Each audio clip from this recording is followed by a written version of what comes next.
Boa tarde, pessoal. Tem certeza que você está confortável assim? Não quer virar sua cadeira? Ok. Ué, é errado, tá bom? Que é isso? Você está aí, velho? Pessoal querido, é um prazer estar com vocês. Desculpem a voz, né? Só está ruim para o seu próprio ouvido. Para mim está tranquilo. Incomoda um pouquinho, eu estou com uma lesão aqui na corda vocal. Achei que eu já estaria bom quando aceitei de vir aqui para a CEPAL. Só piorou. Vou fazer uma cirurgia logo que voltar, então não repara não é? Isso é exagero de voz. Então meu primeiro conselho ao pastor: cuida da voz, né? Arruma uma fono e cuida da voz. Mas é um prazer estar com vocês para a gente falar um pouquinho sobre pastoreio eficiente. Nós estamos aqui sonhando com uma igreja linda, com uma igreja irresistível, e não vai haver essa igreja se a gente não pastorear muito bem esta igreja. E o subtema é: células podem viabilizar este sonho. E nós vamos conversar um pouquinho a respeito daquilo que a gente tem percebido e um pouco do que tem sido a nossa experiência num pastoreio mais eficiente de uma igreja que cresce, de uma igreja que Deus tem derramado muita graça. Nós vamos orar a Deus primeiro, então feche seus olhos, vamos orar ao Senhor.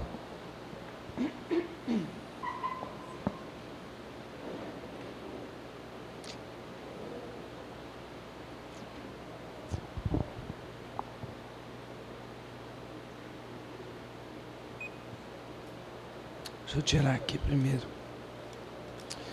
Vamos orar a Deus. Nosso Pai querido, muito obrigado, Senhor, por esta oportunidade. Muito obrigado por esta tarde. Muito obrigado, Senhor, pela presença de cada irmão aqui. Deus, a despeito das limitações, nós nos abrimos para uma manifestação sobrenatural do Senhor. Nós nos abrimos, Deus, para receber direto de Ti. Ó Deus, nós pedimos, Senhor, que em nome de Jesus, Teu Espírito Santo, ó Deus, esteja enchendo este lugar, tirando qualquer possível venda dos nossos olhos, tirando os obstáculos do nosso entendimento, e nos abençoando, Pai, na tarefa tão desafiadora de pastorear as nossas igrejas. Deus, eu já intercedo em favor de cada líder, cada pastor, cada irmã e cada irmão que está aqui junto comigo nessa tarde.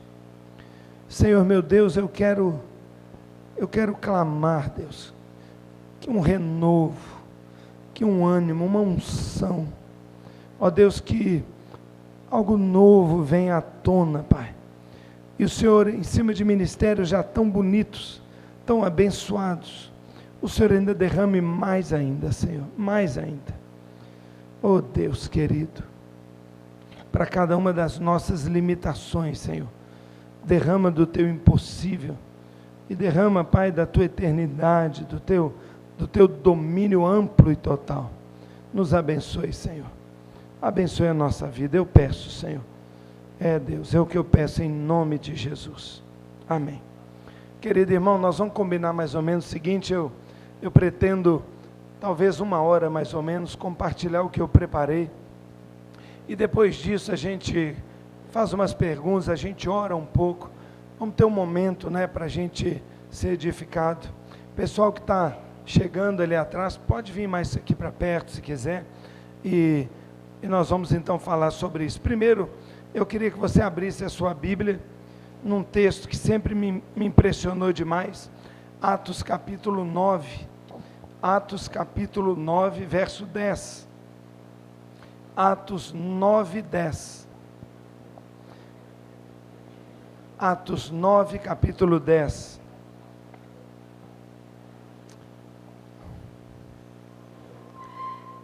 Ok, já achou? Atos capítulo 9, verso 10, diz assim, palavra do Senhor para nós. Em Damasco havia um discípulo. Em Damasco havia um discípulo. Que bênção para a cidade de Damasco, que lá havia um discípulo, seu nome era Ananias. O Senhor o chamou numa visão e disse: Ananias. E como todo discípulo só pode dizer isso, o discípulo disse: Eis-me aqui, Senhor. Todo discípulo só pode dizer isso: Eis-me aqui, Senhor.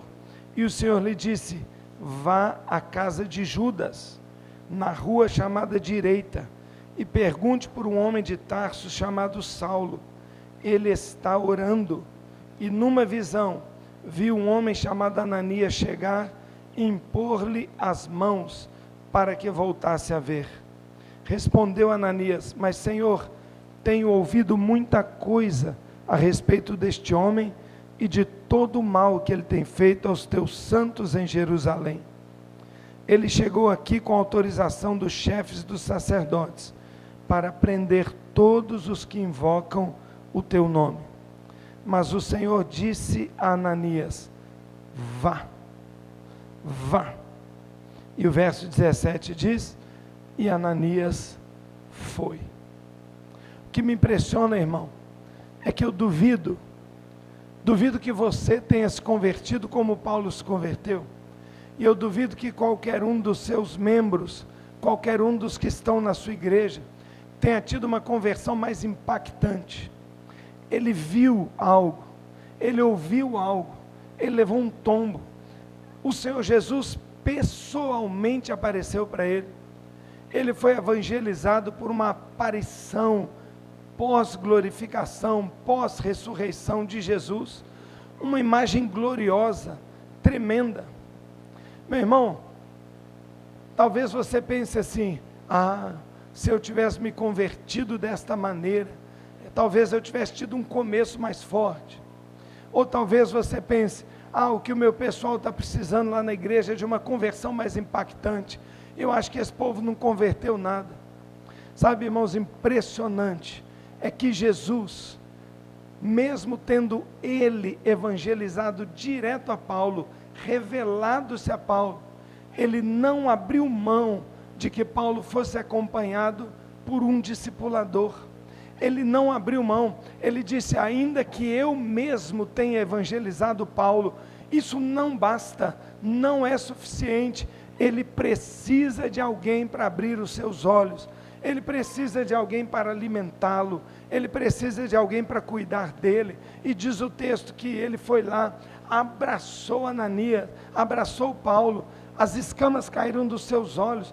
Paulo comeu, foi batizado, ficou forte. E diz o texto: e permaneceu entre os irmãos. Nós não temos visto isso na igreja. Nós percebemos que a pessoa se converte, mas continua cega. Se converte, mas continua fraca. Se converte e não permanece entre os irmãos. E nós temos este absurdo desse contingente enorme de ex-convertidos, sei lá, se converteram, e que são agora por aí, não é? E vão dizer: eu já fui Seishinoye, eu já fui budista, eu já fui crente, agora eu sou espírita. E a experiência com Jesus tem se transformado em mais uma das muitas experiências de tentativa da transcendência. E isso é nefasto, isso é terrível. É como se nós estivéssemos inoculando dentro dessas pessoas uma resistência contra uma nova experiência com Deus.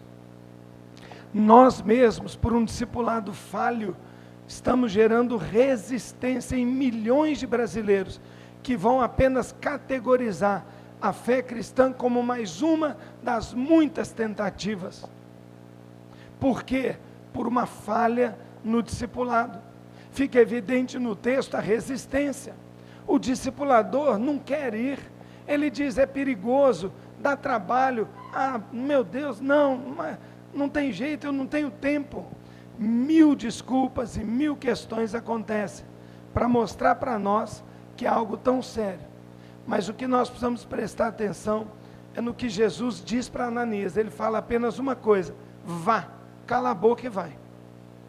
Vá que eu estou mandando. Vá que se você é meu discípulo, você não discute. Vá e cuide.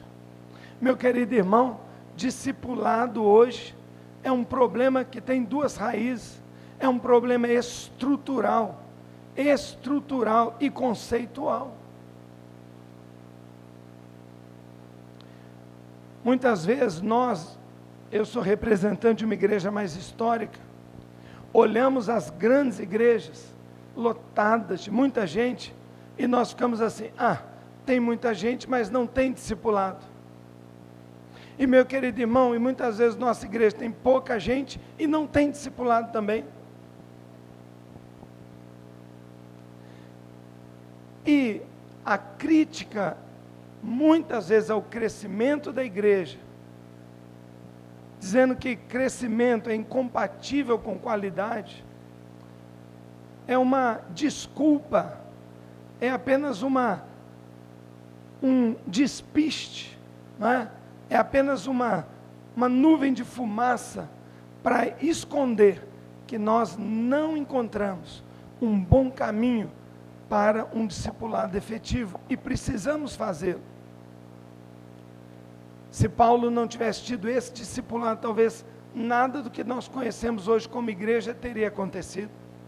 E quantos frutos, quantas igrejas, quantos ministérios, quantos movimentos nós temos perdido, porque não temos sabido evangelizar. Muitos pastores hoje argumentam e defendem uma igreja, para fazer um bom cuidado, tem que ser pequena. Ela precisa ser pequena. E o discipulado tem sido uma desculpa, ou talvez um argumento meio sofismático, para nos inibir no trabalho do crescimento da igreja. E o que o pastor apenas está percebendo é que ele tem um problema estrutural. O discipulado não é efetivo por uma questão estrutural. Ou seja, não basta querer, eu preciso mudar a minha estrutura. Não basta saber que precisa, não basta fazer o curso, não basta estar preparado. Se eu não mexer na minha estrutura, eu não vou conseguir discipular como deveria. E o problema do discipulado das massas e a tentativa de se manter a igreja menor para poder cuidar melhor, já indica para nós qual é a mudança estrutural que a gente precisa fazer.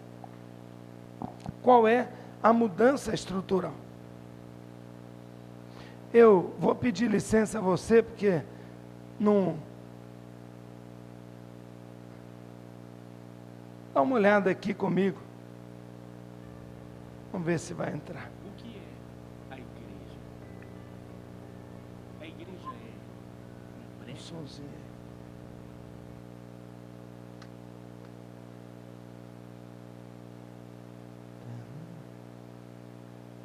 Eu volto, vou insistir.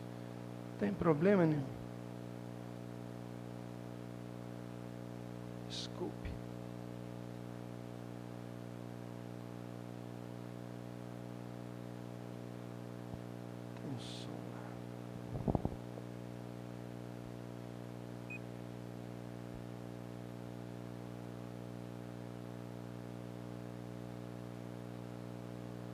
Não é um Mac, né? Alguém vai dizer. O que é a igreja? A Pensa um pouquinho é comigo. um prédio? A igreja é o pastor? Ou seus auxiliares? A igreja é a música?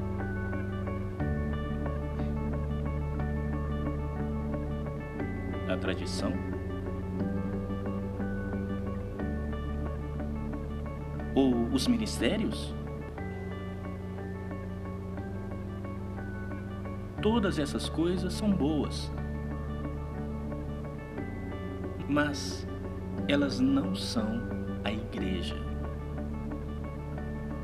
Tire elas e a igreja ainda existe. Por quê? Porque você ainda está aqui.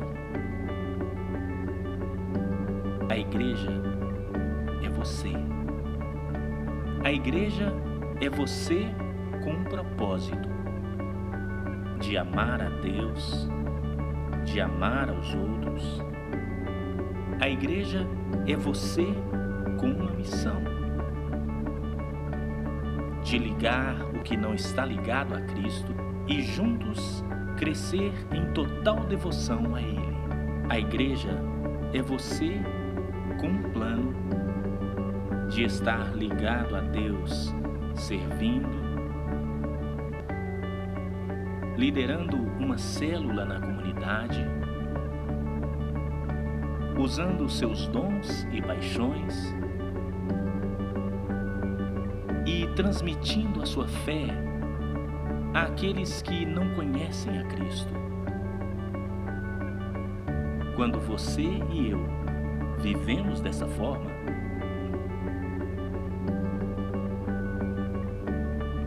todas as coisas que costumamos fazer na igreja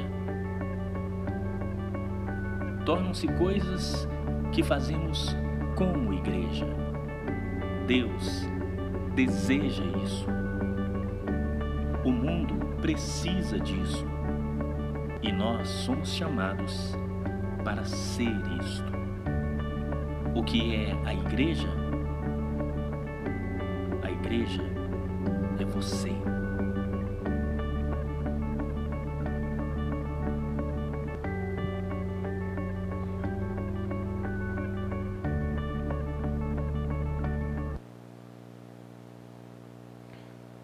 Nós temos um problema estrutural e nós temos um problema conceitual. O próprio conceito de igreja. E a gente pensa que isso não faz mal, mas pensar que prédio é a igreja, que pastor é a igreja, que os obreiros, a música, nada disso é a igreja. A igreja é a pessoa, e quando Jesus precisa de alguém, ele chama um discípulo. Ele acha alguém e diz assim: você vai cuidar de Paulo para mim.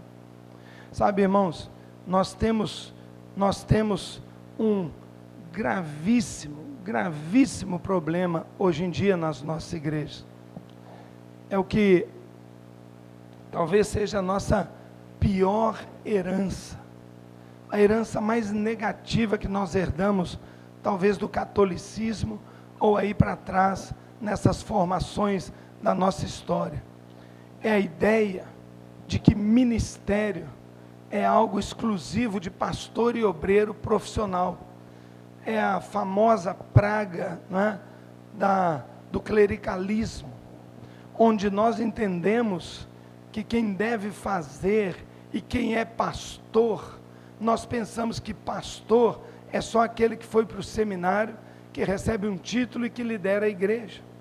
E por causa, irmãos, desse conceito torto, nós temos pago um preço de décadas e séculos de uma ineficiência enorme no crescimento da igreja, de uma tarefa que não vai ser nunca concluída em termos da evangelização e do discipulado, se nós não estivermos dispostos a rever nossa estrutura e nosso conceito do que é a igreja. Se a igreja não é o pastor, a estrutura precisa sair do pilar de cima do pastor. Nós precisamos ter uma igreja diferente. E é por isso que a gente percebe hoje, e isso está aqui, na CEPAL, está em todas as conversas. Meu querido irmão, se esse congresso aqui estivesse acontecendo há 15 anos atrás, 20 anos atrás, sabe qual era o nosso tema? Ia ser: você foi batizado no Espírito Santo? Você fala em línguas? Você tem quantos dons? Você crê em profecia? Você acredita que os dons já passaram? Alguns anos atrás, esse era o tema que ebulia no meio da igreja. Pois nós estamos aqui juntos, pentecostais, históricos, nós adoramos juntos, convivemos juntos, trabalhamos juntos, e ninguém está perguntando isso um para o outro. Por quê? Porque Deus já trouxe maturidade nesse assunto. Deus já abençoou, não que nós estejamos cheios. Olha o Hernandes aí que vai nos trazer a ministração poderosa de uma igreja renovada, mas essa questão já mudou. Hoje o debate é: como é que você está fazendo? Qual é o seu método? Como é que você faz? Todo mundo discutindo eclesiologia.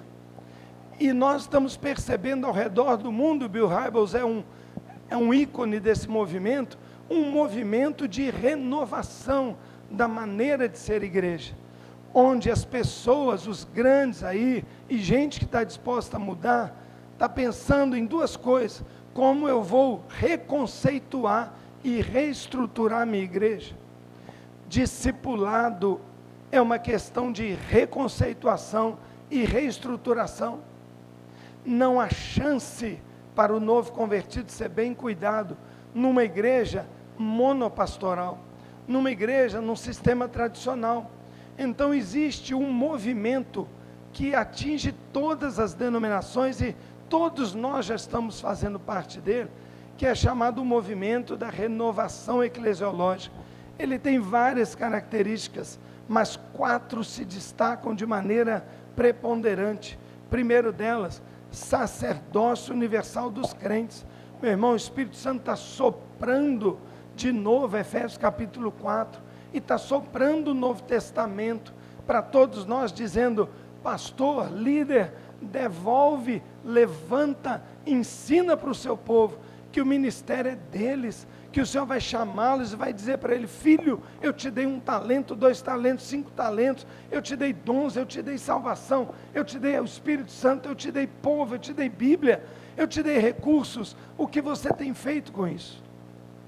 Então, hoje nós percebemos no mundo inteiro, eu faço parte de um grupo que é um network global, são pastores das 100 maiores igrejas do mundo, são igrejas representativas dos 5 continentes, estão lá os bambambãs de todos os lados. Eu não sei o que eu estou fazendo lá, às vezes eles precisam de alguém para levar uma mala aqui, puxar uma cadeira, servir uma água, eu fico lá. Irmão, todos eles têm em comum que o crescimento de 100 mil, 200 mil, 1 milhão de membros, como um pastor lá da Índia desse tamaninho, que já passou a igreja da Coreia, tem mais de 1 milhão de membros num só local. Esse pastor, meu irmão, no lugar mais pobre, mais terrível, eu falei com ele: o que você faz? Ele falou assim: eu treino o meu pessoal, e eles fazem o ministério, a visão de um ministério comunitário, um ministério que é de todos. Então esse é um primeiro conceito, irmão. Como é que nós pretendemos discipular pessoas com um pastor ou um professor de escola dominical? A Bíblia fala que Paulo foi discipulado com um abraço, com um toque, com um endereço, num local de encontro, que Paulo comeu junto, que Paulo ficou ali com eles, que esteve tempo, gastou tempo. Como nós vamos fazer isso como pastor, pregando aos domingos, ou o pobre do novo decidido assistindo uma classe de novo convertido? Nunca foi esse o modelo do Novo Testamento. E nós não temos outra maneira de fazer isso, se é apenas um pastor. Nós também estamos percebendo uma mudança na questão da evangelização. Eu falo isso, e você sabe disso muito bem. Às vezes a gente fica aí pensando: puxa vida, hein? A igreja católica está lascada, porque hoje qualquer pessoa fala padre, alguém já fala pedófilo. Pegou uma fama, porque foram tantos escândalos. A igreja perdeu milhões e milhões em processos, mas não se anime não, sabe, essa é uma obra que é do diabo contra tudo que se chama Deus, contra todas as expressões. Ninguém está lá dizendo padre é ruim e pastor é bonzinho, pois o pastor ele acrescenta: deve ser um pedófilo também, um adúltero, mas uma coisa eu sei, ladrão ele é. É o que o povo fala por aí. Quando eu vou falar com alguém, ele fala assim: eu não vou na igreja porque eu não quero dar dinheiro para pastor. Todo mundo fala isso.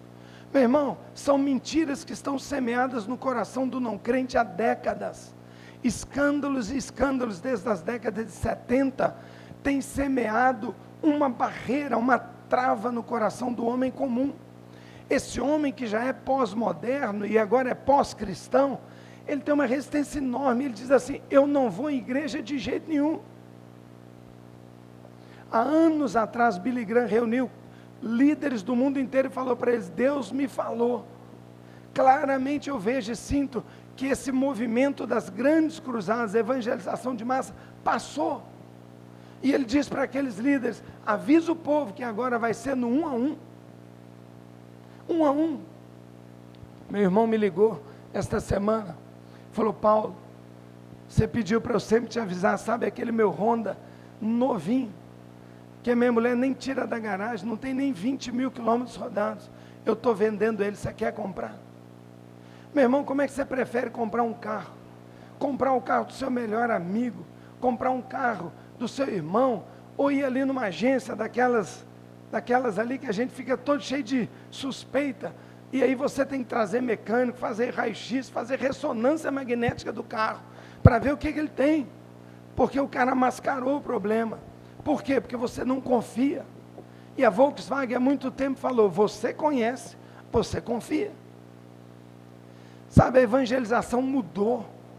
Hoje a evangelização pela mídia e tal, tudo bem, é muito legal, mas o fruto mesmo eficaz, eu não preciso perguntar, você sabe disso.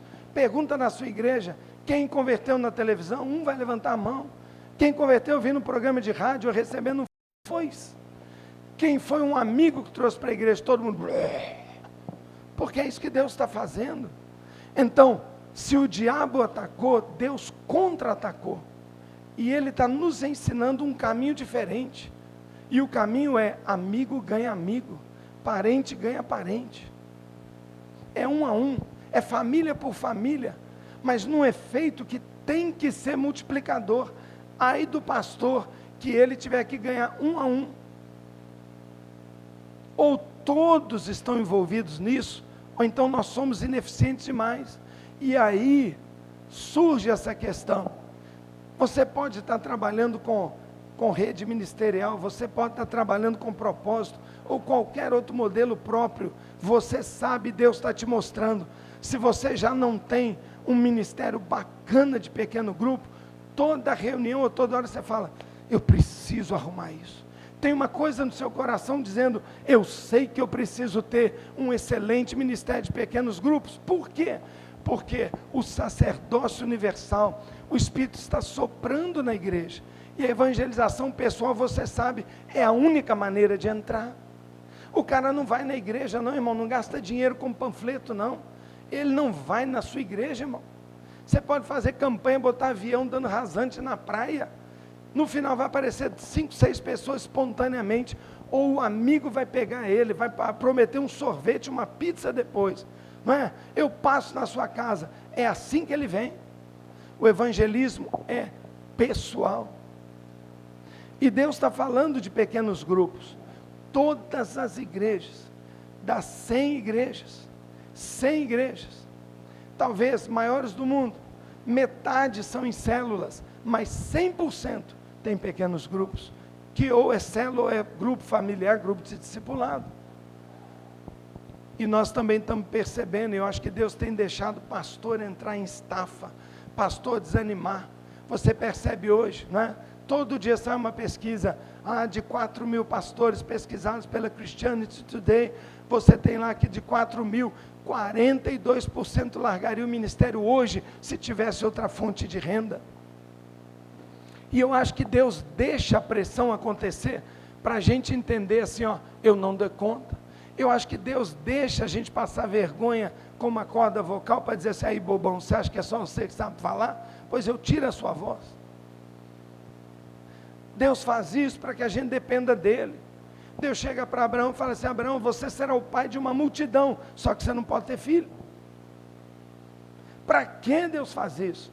Para aquele cara gemer diante de Deus, depender de Deus, se tornar o pai da fé, porque ele teve a multidão de um filhinho, umzinho, mas tá bom demais, foi dali que começou. Irmão, quantas vezes Deus não deixa a gente passar uns apertos, para a gente entender, para a gente entender que a gente precisa de ajuda. Por isso Deus está falando, cada membro da sua igreja deve estar trabalhando. Evangelismo agora e discipulado é 1 a 1, esquece esse negócio de classe. Pequenos grupos é a via, o caminho mais eficaz para a gente trabalhar. E descentralização. Eu gosto dessa figura, porque essa figura mostra como eu imagino que o membro da nossa igreja se sente. Olha o coitadinho ali, olha lá, intimidado, pequenininho. Sabe, irmão, eu acho que nós, pastores, com tantos títulos, participações e livros e tantas coisas, a gente acaba assustando, porque a gente fala assim, meu pastor tem que ter doutorado. Ele estudou 22 anos, para poder pregar daquele jeito, fazer o apelo, e aquelas pessoas virem à frente. Eu, uma dona de casa que só sei fazer macarrão, eu que sou faxineiro de um prédio, eu vou saber levar uma pessoa a Cristo? Então esta posição, às vezes muito charmosa, bacana, esse currículo legal do pastor, ajuda muito o pastor, mas não ajuda em nada o próprio irmão da igreja, porque nós temos trazido sobre eles um acanhamento, uma timidez, um medo, e a gente fala na igreja, quem quer? E todo mundo debaixo da mesa. Ó pastor, eu ajudo, mas liderar eu não quero. Você está cansado de ouvir isso na sua igreja. Pastor, conta comigo, eu ajudo, mas liderar não, pastor, eu não sou líder. Ele está se comparando, é com você. Ele está dizendo, pastor, para ser líder tem que ser doutor, tem que ter PhD, tem que fazer mestrado, tem que saber falar grego, hebraico e mais alguma coisa. Por quê? Porque o clericalismo, às vezes, não proposital, tem feito muito disso. Então, nós corremos o risco de perder, talvez uma das maiores, se não a maior colheita de almas da história. Sabe por quê, irmão? Porque nós não temos gente para fazer a colheita. Os campos estão brancos desde a época de Jesus, e ele pedia trabalhadores, e nós estamos perdendo uma colheita, Sabe, eu fico impressionado, porque lá na Central, na igreja que eu participo, nós fazemos um retiro evangelístico todo final de semana, levamos 100 pessoas. Você acredita que a pessoa paga R$60 para ser evangelizada? Que ele deixa a sua casa para ser evangelizado? Vai lá na França, tenta convidar alguém. Vai em qualquer outro lugar. Vai ali na Argentina e convida um colega de trabalho para ir para um retiro de crente. Ele nunca mais fala com você. Vai nos Estados Unidos, a nação berça, a nação que é berço de missões do Brasil, vai lá e convida um americano para ir no retiro ouvir falar de Jesus. Vai lá. Nós temos um trabalho lá em Nova York que a gente convida, quase a gente apanha. Mas nós temos fila de gente falando, deixa eu ir, eu quero ouvir falar de Jesus. Os campos estão brancos, Deus já fez a parte dele, nós precisamos fazer a nossa. O que nós precisamos? Trabalhadores. Porque quando Paulo foi ser discipulado, Jesus foi atrás de um discípulo que podia dizer, eis-me aqui, Senhor, o que o Senhor quer? E Jesus entregou uma ficha de discipulado, vai na rua direita, tal, tem um cara chamado assim, parece a ficha lá da nossa igreja. Quando a gente entrega e fala aqui, ó, tem um cara para você visitar. Ah, mas eu não... Toma aqui, rapaz, vai lá. Vai lá. Nós corremos esse risco tão grande. Sabe, queridos? Igrejas, Joel Kominski fala isso, ele diz, igrejas não fazem colheita porque tem célula, ou porque tem rede ministerial, ou porque a igreja é com propósito. Não é isso que faz a gente fazer a colheita, não. Uma igreja faz colheita se ela tem trabalhadores preparados para a colheita. Igrejas que não tem nenhum plano para formar líderes que sabem evangelizar e discipular, já estão decidindo, por omissão, que vão perder a colheita. Então a minha questão aqui hoje é, um discipulado eficiente exige um plano eficiente de treinamento dos membros da igreja para fazerem isso. Então nós temos que mudar nossa estrutura. Ao invés de criarmos o departamento de evangelismo, avisar para todo mundo, todos agora são o departamento de evangelismo. Todos serão treinados. A Bíblia não diz que o Senhor estabeleceu na igreja pastores, evangelistas, para quê? Para treinar a igreja. Treinar em que o evangelista vai treinar? Em evangelismo. Em que o apóstolo ou o pastor vai treinar? Em discipulado.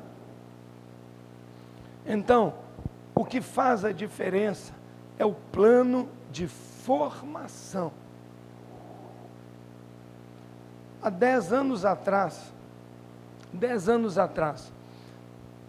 em 2001, nós tínhamos 320 membros na nossa igreja.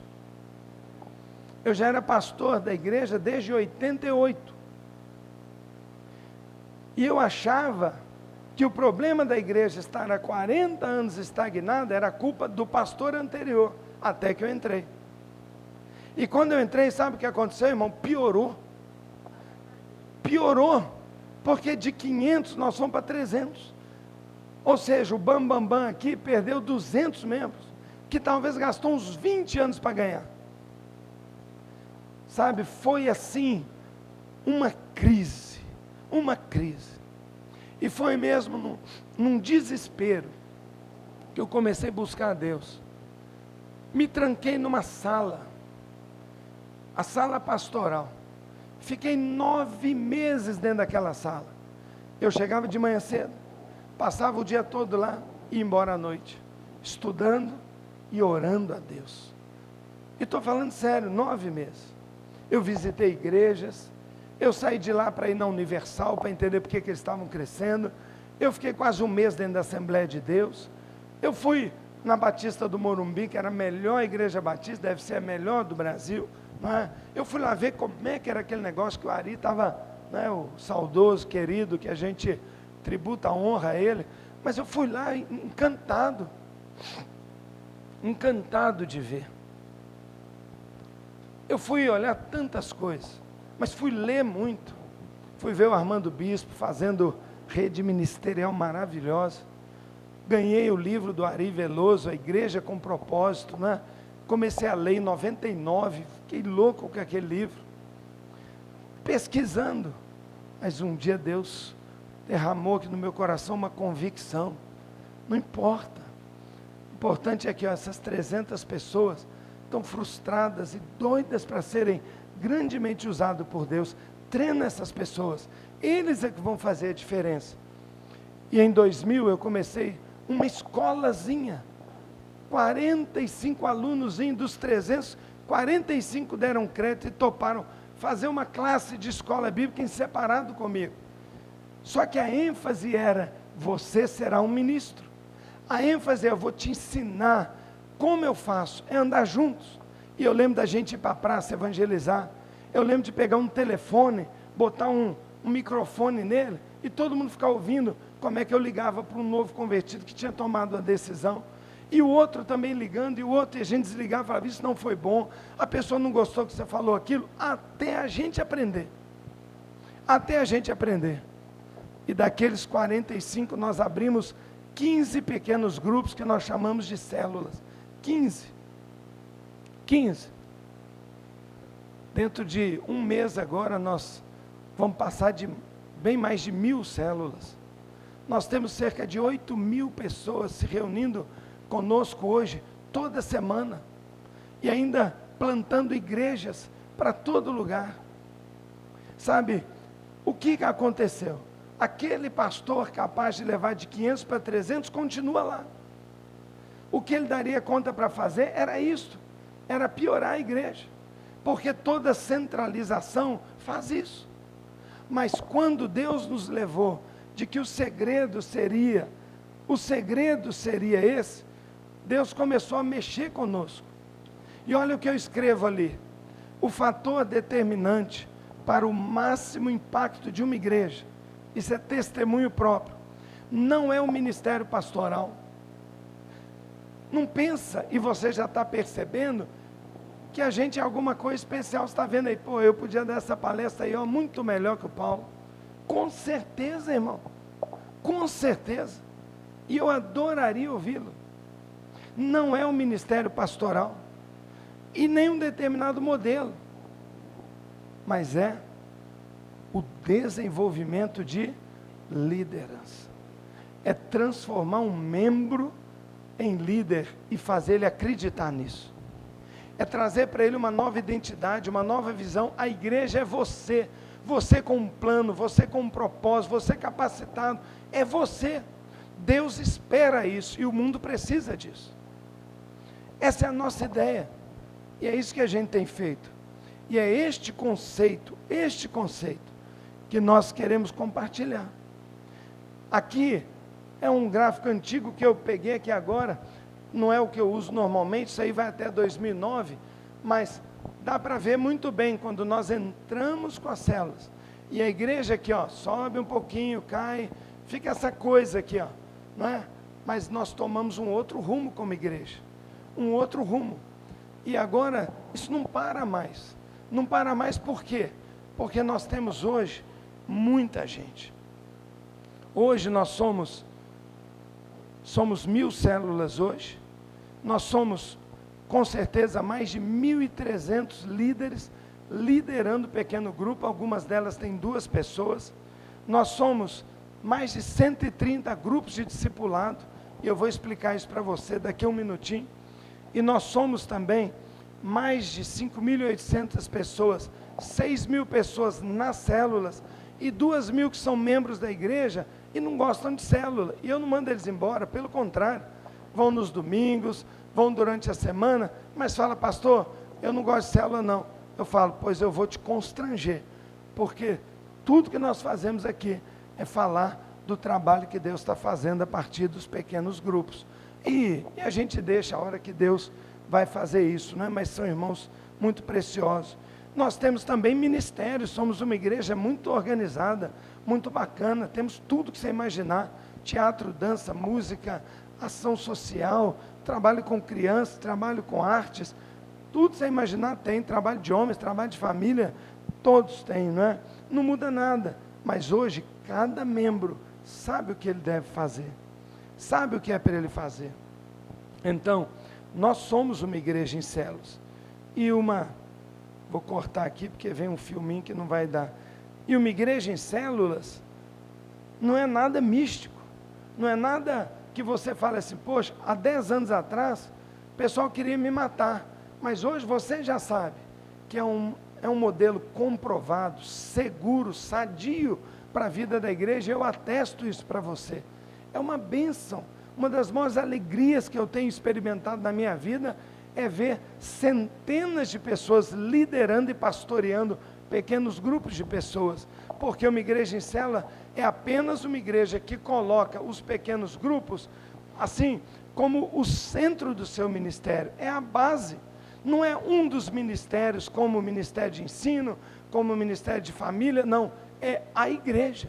Nossa igreja é nas casas, nossa igreja reúne nas casas, mas aos domingos, todos esses grupos se reúnem num lindo lugar, maravilhoso, para louvar, adorar, testemunhar das maravilhas que Deus tem feito. Isso é igreja, isso é uma igreja contemporânea, uma igreja viva. E aí é que eu queria falar com você, presta atenção como é que a gente se estruturou. Então nós temos trabalhado no discipulado em 2 maneiras. Primeiro, a gente quebra o conceito errado. E qual é o conceito? O pastor é que cuida deles. Não, você é um pastor também. Você é um ministro também. É um pastor de P minúsculo, como diz o Abe Uber, mas porque você cuida de ovelhinhas recém-nascidas. Agora, nós também temos que fazer uma mudança estrutural. Então, se a nossa igreja é uma igreja em célula e visa o evangelismo e o discipulado nas casas, nossa estrutura deve demonstrar isso. Como é que a minha igreja era antigamente? Eu tinha um pastor de ensino, eu tinha um pastor de missões, eu tinha um pastor de jovens, eu tinha um pastor de família, não é verdade? Eu fazia assim. Hoje não tem mais nada disso. Hoje nós temos o quê? Sabe como é que começou, irmãos? Nós abrimos 15 células. 15 células primeiro. E eu que abri a minha célula, ontem à noite eu não pude vir, cheguei hoje de madrugada porque eu estava na minha célula ontem à noite, eu não podia faltar. Eu tinha 15 células e eu cuidava dessas células. Uma vez por semana eu me reunia com os 15 líderes para orarmos, para eu passar como é que seria o estudo da próxima semana, para ouvir as dificuldades, para a gente aprender junto, para ter comunhão, para um fortalecer o outro. Então, eu era o que nós chamamos de um discipulador de líderes. Então, como é que funciona a estrutura normalmente? Este líder tem 10, 12, 8, 15 pessoas aqui, ó. Ele cuida de pessoas. E quem cuida dele? Se ele não for bem cuidado, se ele não for discipulado, alimentado, motivado, se ele não receber oração, se ele não for mentoreado, amado, valorizado, sabe o que faz? Ele fica um pouquinho e fala, pastor, cansei, eu vou embora. E ele larga, e ele vai embora. Então o que segura ele é que ele forma um grupo de amor, de amizade, de identificação, um grupo que tem alvos, um grupo que tem metas, um grupo que está junto, e eles se encontram, vão comer pizza, vão comer churrasco, jogam bola, são amigos. Discipuladoras cuidam de líderes mulheres, discipuladores cuidam de líderes homens, e assim, eu fiquei durante um ano discipulando, mas depois nós tínhamos 120 células um ano depois. Então o que nós fizemos? Eu coloquei os melhores líderes como discipulador, e eu virei um coordenador. E eu comecei a cuidar agora, igualzinho, de um grupo de discipuladores. Eu encontrava toda semana com eles, planejando, sonhando, lendo a palavra, orando, ministrando no casamento, na vida, na tentação, discipulado mesmo. E eles continuavam fazendo o que eu fazia com eles, eles estão fazendo com os seus líderes. E assim, não é? Hoje nós temos então pastores de rede, nós temos 6 grandes redes na igreja, e essas redes têm pastores que cuidam o quê? Cuidam de coordenadores, e eles têm grupo de discipulado, encontra toda semana. E eu me encontro toda semana com esses pastores, nós passamos a quarta-feira toda juntos. A gente come junto, a gente louva, a gente estuda, a gente ora, a gente planeja, a gente organiza os cultos, a gente faz tudo da igreja juntos. Aí você fala assim, mas e família? E a escola bíblica? E crianças? Como é que acontece? Cada pastor cuida de um ministério. Cada pastor. Então eu tenho um casal, por exemplo, que ele é pastor, ela também, e eles cuidam de 185 células hoje, mas eles cuidam também do Ministério de Família, e eles fazem acampamentos e congressos e tudo, porque a rede de células deles trabalha junto com eles, para abençoar todas as famílias da igreja. Então, cada rede, nós trabalhamos desta maneira. Então, desde a liderança, aqui estão os 8.000 da igreja, os 6.000 que vão na célula, eu tenho 1.000 líderes cuidando deles. E esses líderes, quem está cuidando dele? Eu tenho 130 discipuladores, cuidando de cada líder, cuidando deles, cuida de 3, de 4, de 5, de 4, de um grupinho, e eles estão juntos. Então, o discipulado passa a ser cultural na igreja. E o novo convertido, quando chega, já insere numa célula que vai cuidar da vida dele de uma maneira muito legal, muito profunda, muito bacana. Então, as nossas células têm as seguintes funções principais: gerar na igreja um ambiente informal, um ambiente gostoso, um ambiente de amizade. Nós chegamos ontem na minha célula, só homens de negócios vão chegando. Nós nos reunimos numa casa muito bonita, de uma pessoa muito abonada lá, E quando a gente chega, nós vamos comer. Direto do serviço, a gente senta numa mesa que tem 32 cadeiras. E aí ele bota ali um capelete, a gente come, um traz um sanduíche, e a gente vai comendo e fica meia hora contando caso e brincando. Isso é informalidade, amizade. As pessoas estão sedentas por isso. As pessoas estão sozinhas. Na célula nós geramos isso. Nós geramos um ambiente de amizade e comunhão, o ambiente mais propício que existe para a evangelização. Nós fazemos 1, 2, 3 reuniões de edificação, uma reunião que nós chamamos o dia do amigo. Nesse dia, todo mundo traz um amigo. Vamos lá, tem uma reunião super legal. Sabe, o dia que nós temos mais células na nossa igreja, sexta-feira à noite, sabe que horas começa? 11 da noite. Nós temos hoje mais de 200 células que começam sexta-feira às 11 da noite, sabe o que é? Gente que trabalha e estuda à noite, jovens são milhares de jovens, e eles saem da faculdade e lotam as nossas casas até 1h, 1h30 da manhã, e sabe o que os pais fazem? Me ligam, pastor, obrigado, pai não crente, meu filho não vai mais para a balada, ele fica em casa, pode vir fazer a célula na minha casa, eu quero. E os pais arrumam lanche e tal, saem e vão passear, para deixar a casa por conta de jovens que estão ali com a Bíblia aberta, orando, 11h30, meia-noite, buscando a Deus. Isso alegra meu coração. Por quê? Porque nós estamos fazendo evangelismo. Uma das funções das células é garantir à nossa igreja um crescimento ilimitado. Nós temos um auditório para 3.000 pessoas. E daí? E daí? Nossa meta são 100.000 membros. E daí? Tá bom, porque eles estão nas casas. Eles estão sendo pastoreados para valer por gente que está ligada numa estrutura que tem uma visão, uma doutrina, uma teologia que flui muito claro e que tem um compromisso de fazer uma igreja bíblica, bacana, com quantidade, qualidade e unidade. É oportunidade ministerial para todo mundo. Quanta gente não sai da sua igreja e fala, pastor, na minha igreja todo mundo ia embora. Pastor, eu vou para uma outra igreja, porque lá eu vou dar aula para as crianças, lá eu vou cantar na banda, lá eu vou ter uma oportunidade. Pois aqui eu falo, meu amigo, eu vou te dar uma igreja. Você vai fazer nascer uma igreja, você vai liderar um grupo na sua casa, e eu vou te treinar, e como eu faço, você vai fazer. E ele fala, é mesmo, pastor? É, e daqui a 2 anos você vai ser um líder. Nós temos um curso que tem 3 anos de duração, mas para alguém que já é convertido, já tem uma história de igreja, em 2 anos ele vira um líder, e um ótimo líder, se ele é novo convertido, 3 anos, mas daqui a 3 anos ele tem uma célula na casa dele. E acima de tudo, a função da célula é o pastoreio,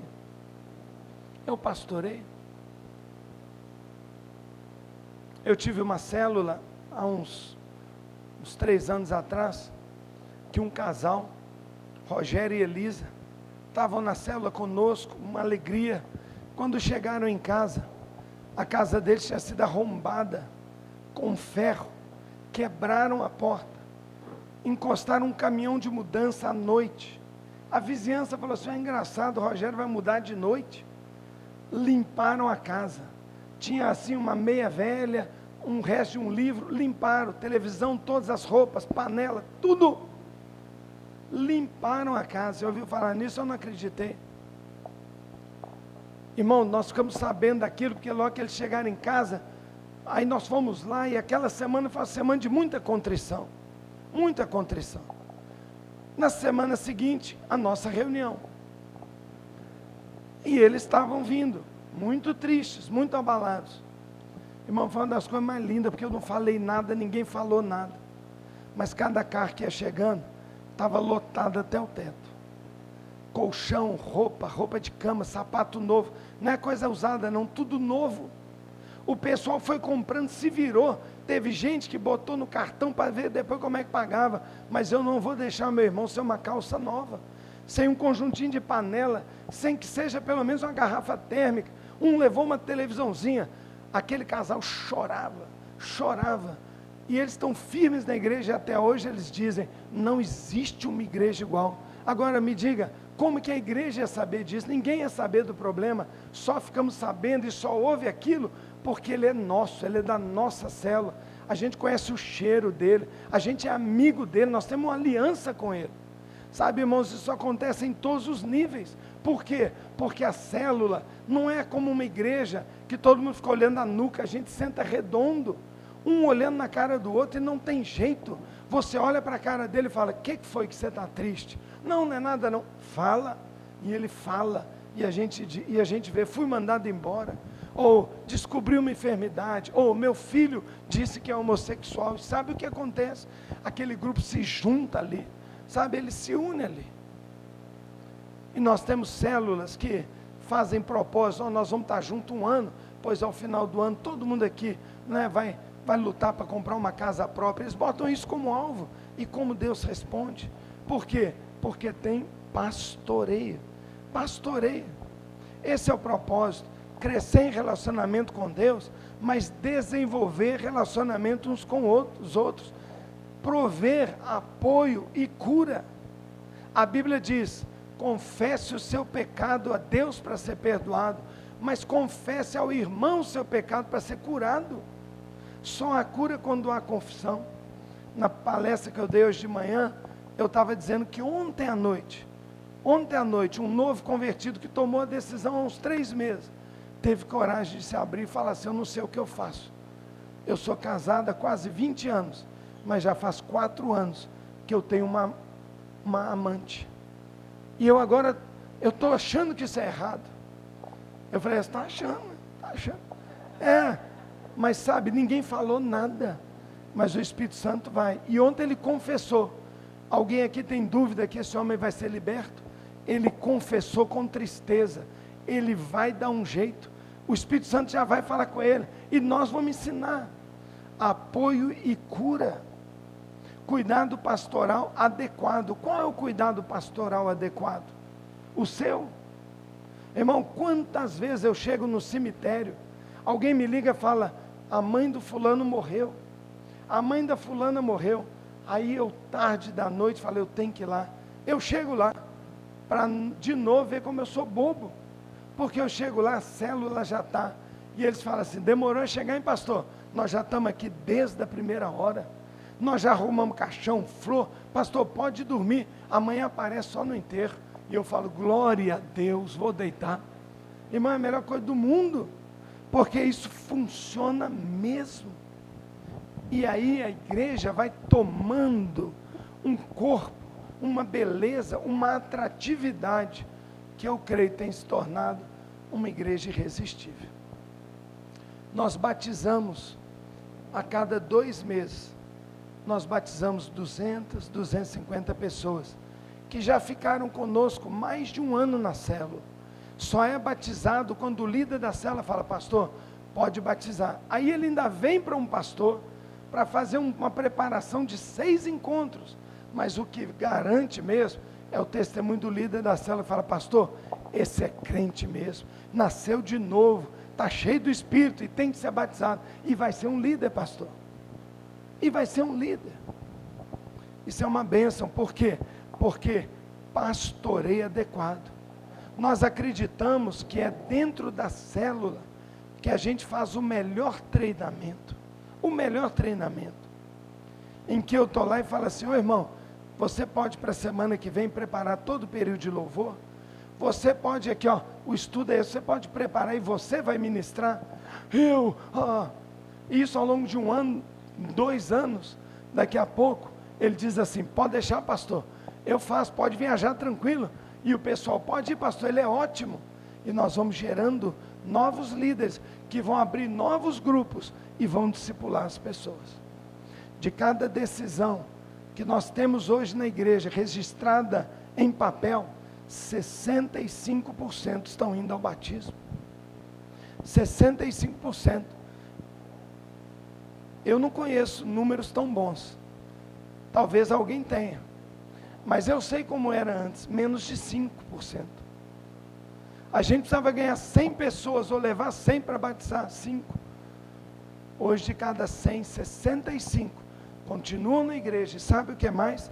vão entrar nesse contexto de capacitação e vão começar também a convidar suas famílias. E vão convidar suas famílias. Sabe por quê? Que toda semana nós temos 100 pessoas para ir para o retiro evangelístico?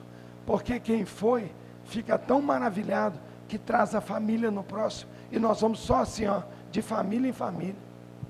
De família em família. Hoje foi a mãe, semana que vem pode ter certeza, a filha vem.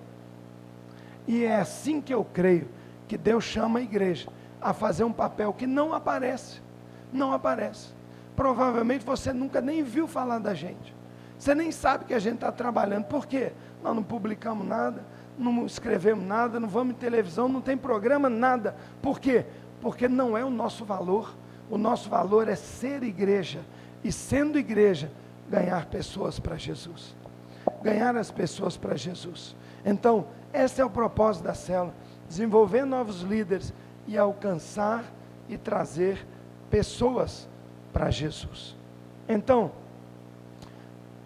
minha mensagem, minha palestra para você.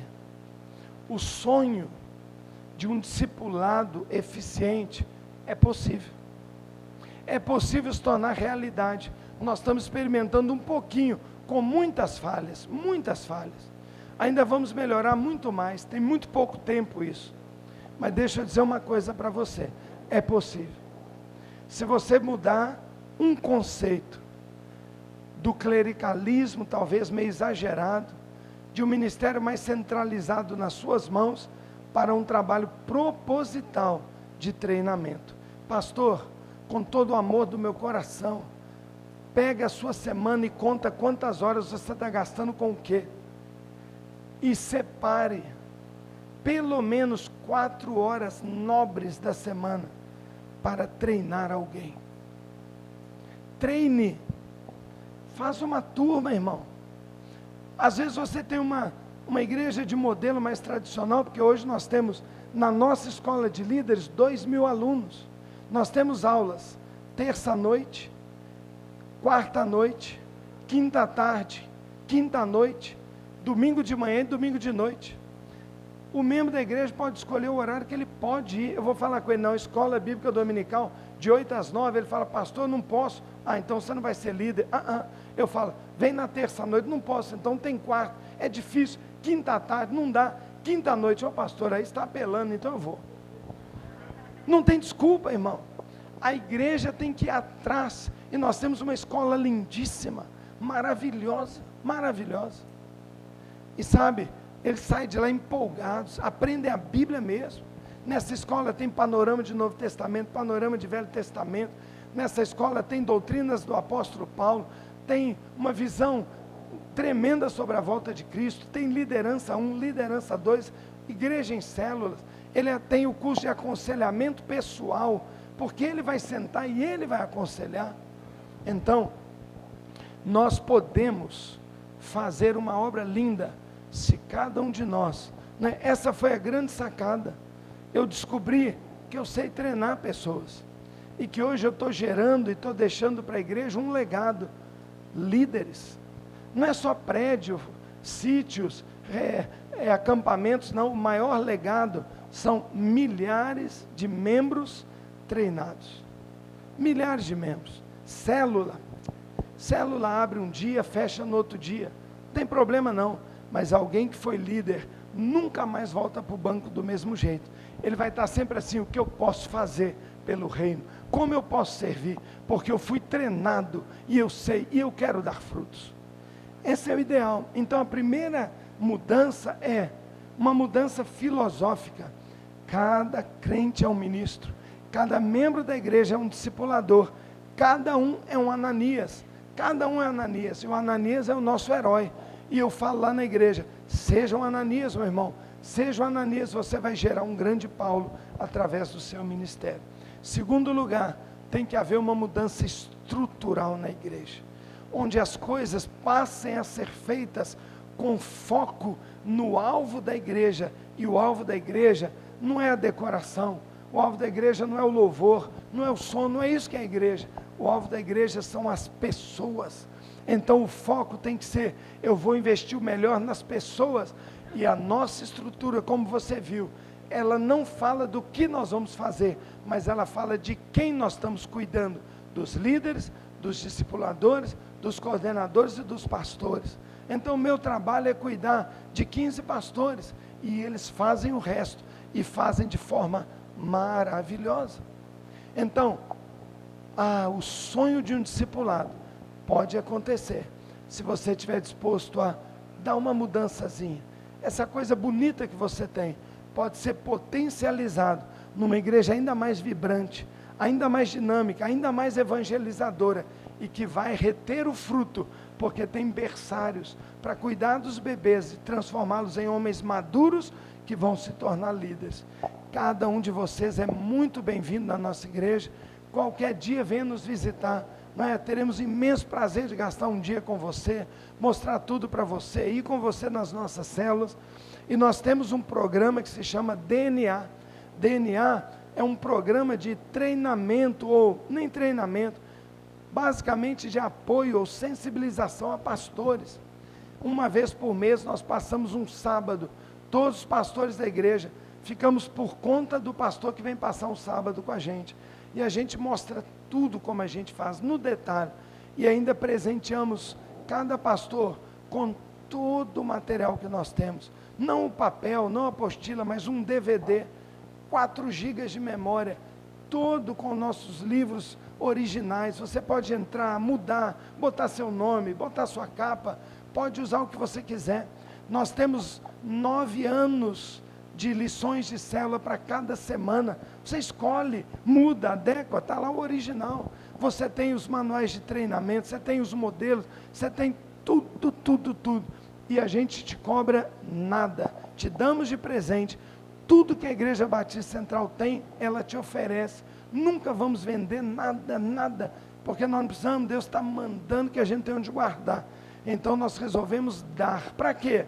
Porque se você ganhar uma alma a mais, uma alma que você ganhou, a Bíblia diz que vale mais que o mundo inteiro, que dará um homem. Que riqueza ele dará pela sua alma? Não há dinheiro no mundo que pague uma vida. Se você ganhar uma vida, o galardão é meu irmão, e eu vou faturar em cima de você, e vou chegar no céu bombando. Então, vai lá passar um final de semana com a gente, vai ser muito bem-vindo, e que Deus o abençoe tremendamente. Eu tenho aqui 20 minutinhos para a gente fazer uma pergunta. Aliás, nem é 20, nós temos apenas 15, porque eu vou gastar 5 minutos fazendo uma oração pela sua vida, uma oração de arrancar fogo mesmo, uma oração assim, para Deus te abençoar. Pois não, meu irmão, já terminei, pode desligar a máquina aí que agora eu vou falar umas bobagens. Alguém tem alguma pergunta a fazer? Senão nós vamos embora mais cedo, que a gente já está querendo tomar banho e estamos com fome, não é? Fala, varão.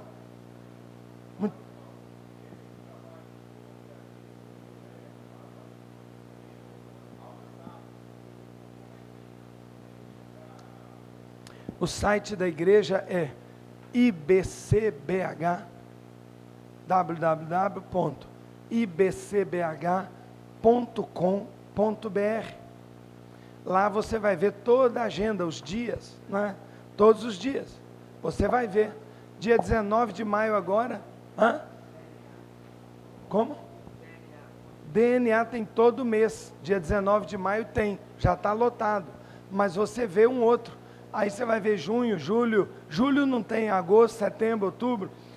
Nós temos também um acampamento só para pastores. A gente passa uma semana juntos. E lá a gente, de short, chinelo, a gente ora junto, vai dormir tarde, vai para o monte orar. E a gente passa tudo, a gente conversa, tira dúvida.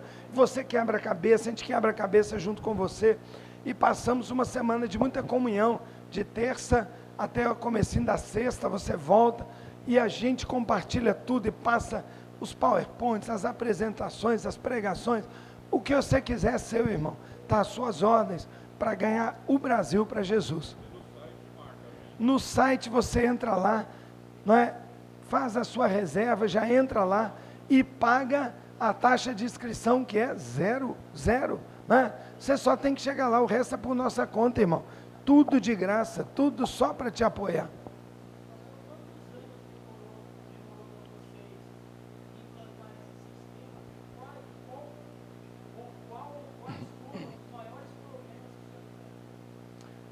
Ele está perguntando quantos anos demorou para montar o sistema e quais os problemas. Não vou responder, essa é a palestra do DNA, não é?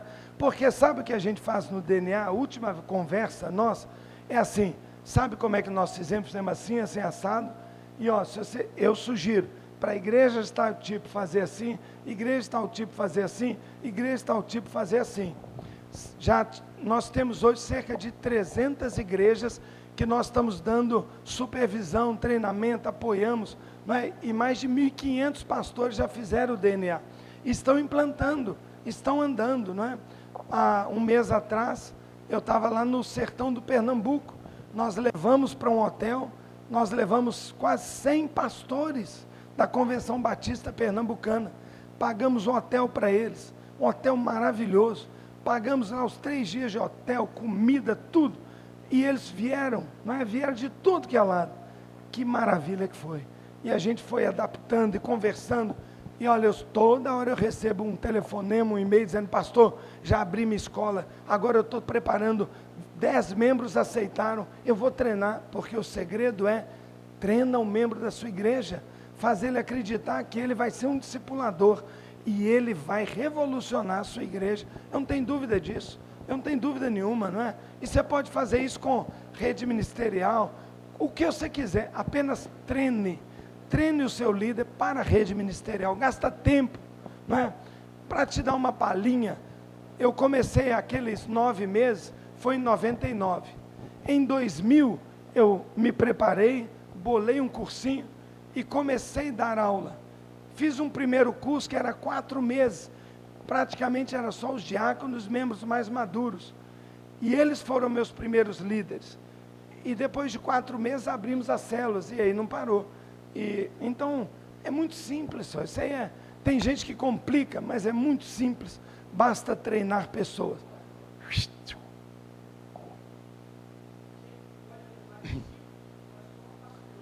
Só o pastor, e ele pode levar 1 ou 2 pessoas com ele, talvez a esposa, um co-pastor, ou algum líder expressivo da igreja, não pode trazer caravana, é um encontro que a gente quer fazer mais íntimo, mais para conversar, senão a gente não tem nem tempo, não é?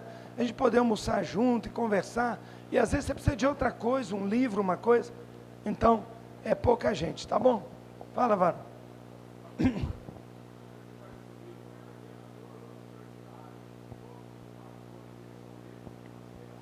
Todos são membros de uma célula, eu sou membro de uma célula desde a primeira, minha célula era número 1, até hoje é o mesmo número, e nunca um dia eu deixei de ir na célula, sabe por quê? Célula não é um ministério, é um estilo de vida. Então, quando eu era moço na igreja, meu pastor falava assim, você quer ser um crente bacana? Tem que vir no culto de quarta-feira, que era o culto de oração e estudo bíblico, e vem no culto domingo. Hoje, sabe o que eu falo? Quer ser um crente bacana? Vai na célula, meu filho. Vai ter comunhão, vai viver isso lá. E vem domingo, no culto da igreja, onde eu vou pregar uma mensagem bem rouca, onde eu vou, né, abençoar, e uma mensagem bacana, e você vai ver todo mundo, e nós vamos adorar a Deus, e ali a gente se faz povo, ali a gente se conecta, a gente entende, eu não sou isolado, eu sou uma igreja local. Então, hoje eu falo, vá numa célula e vá num culto domingo, pronto, está bom demais, não é? Bom demais. Nós temos só um culto na semana, tivemos que tirar os cultos para quê? Para o pessoal poder fazer célula. Então tem célula todo dia, tem sábado no almoço, o único dia que não pode ter célula é domingo, porque domingo é igreja, é a comunhão de todo mundo, é a ceia do Senhor, é levar o dízimo na igreja, não é? É adoração, então é isso aí. Mas eu não estou falando sobre célula não, já estou falando sobre discipulado. Me faz uma pergunta do discipulado, vamos lá. Não, o membro não pode participar de mais de uma célula, porque aquilo ali, ele pode, se ele assim estiver tarado demais, mas nós queremos que ele desenvolva um relacionamento discípulo com discípulo, entende? Então a gente não anima e até inibe isso acontecer.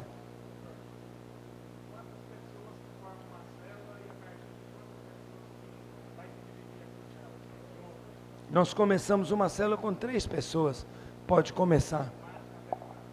Ah, não tem máximo não, mas 12, 11, 15, a gente já começa a falar. Divide em duas, multiplica. E aí ele tem que ter um líder preparado. E ele tem um ano para preparar esse líder. Ela chega e esse líder vai embora, e o outro vai embora, e aí vai. Todo ano a gente faz isso, obrigatório. Valeu, irmão.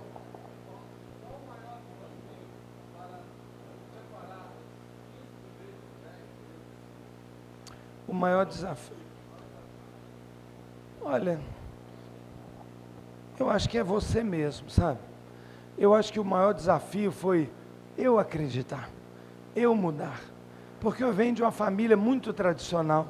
Meu avô, meu pai, toda a minha família, uma família muito assim. Então, eu mudar foi muito difícil.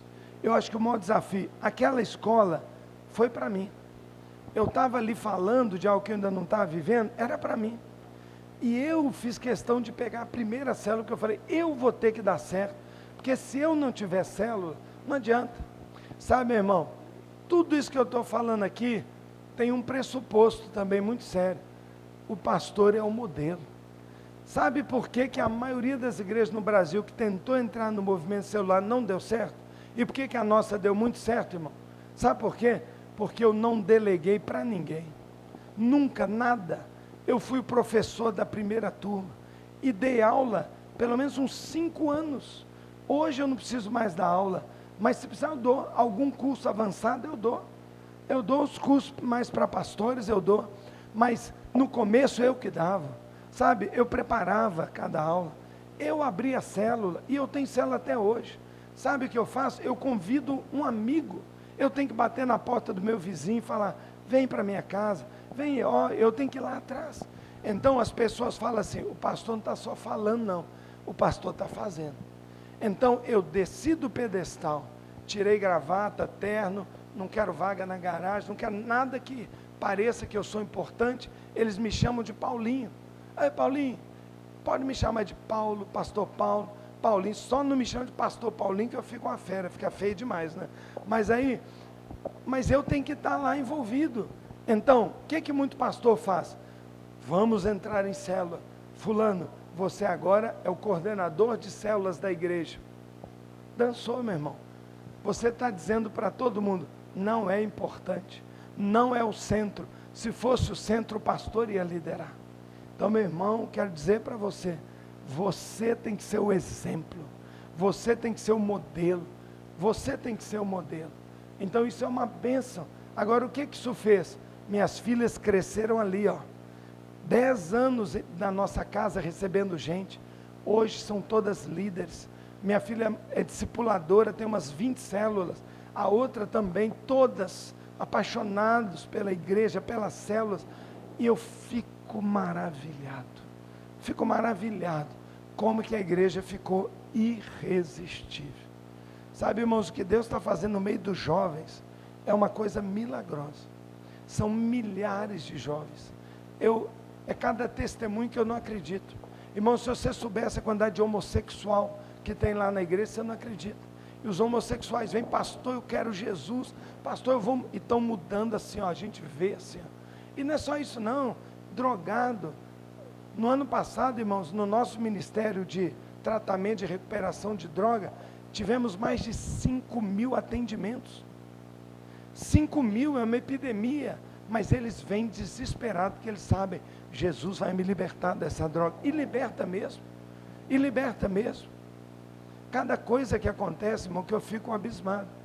Eu tenho lá o caso do Maurício e da Andresa, separaram-se, divorciaram-se, 7 anos depois do divórcio, 7 anos, a Andresa aceitou o convite, magoada, triste, uma mulher infeliz, aceitou o convite da colega de trabalho para ir numa célula, foi, encantou-se, foi amada, acolhida, converteu, pulada, foi acompanhada durante meses. Chegou um dia do amigo, todo mundo levou um amigo, um cara da célula, que é uma célula mista, leva um amigo, adivinha quem? O ex-marido. O ex-marido, 7 anos depois do divórcio, o ex-marido, quando ele entrou, foi aquela coisa, ela ficou brava, aquele constrangimento, mas ninguém falou nada. Mas a reunião foi impactante, pelo amor, pelo testemunho que foi dado. Eles não falaram nada. Semana seguinte, ninguém chamou, ele voltou lá. Na outra, ele voltou. Na terceira, ele falou, eu quero entregar minha vida para Jesus. 1 ano depois, eu casei os dois de novo. Hoje eles estão com outro nenenzinho, tem uma filha de 12, e eles têm agora um nenenzinho no colo. Um casamento 9 anos depois. Eu falo assim, sabe, eu vejo isso como um sinal do tipo de restauração que Deus é capaz de fazer quando a gente senta cara na cara, coração com coração, encarando o problema real das pessoas e não tratando a multidão no varejo, no atacado, mas no varejo, discipulando, limpando, curando. Aí se fala, mas dá trabalho. Não dá trabalho, eu não tenho trabalho nenhum. Tem 1000 líderes cuidando dessas pessoas, cada um cuida de 1, 2, de cada vez, tranquilo, porque o segredo é a descentralização. Então o pastoreio efetivo é realizado através da descentralização.